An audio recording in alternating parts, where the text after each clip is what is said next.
ಕಡಬ ಪೊಲೀಸರು ಇಂದು ಬೆಳಕಿನ ಜಾವ ನಡೆಸಿದ ಕಾರ್ಯಾಚರಣೆಯಲ್ಲಿ ಕಡಬದ ನೂಜಿಬಾಳ್ತಿಲ ಕನ್ವಾರೆ ಎಂಬಲ್ಲಿ ಅಕ್ರಮವಾಗಿ ಜಾನುವಾರು ಸಾಗಿಸುತ್ತಿರುವುದನ್ನು ಪತ್ತೆ ಹಚ್ಚಿ 18 ಜಾನುವಾರುಗಳನ್ನು ವಶಪಡಿಸಿಕೊಂಡಿದ್ದಾರೆ.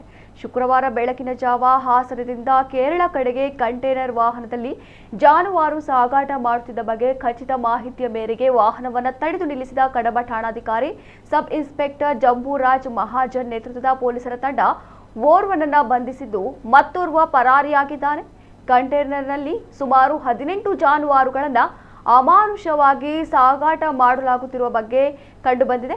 ಬಂಧಿತ ಆರೋಪಿಯನ್ನ ಹೊಸೂರು ಮೂಲದ ಅಕ್ರಮ್ ಪಾಷಾ ಎಂದು ಗುರುತಿಸಲಾಗಿದೆ. ಹೆಚ್ಚಿನ ಮಾಹಿತಿ ಕಲೆ ಹಾಕಲಾಗ್ತಾ ಇದೆ.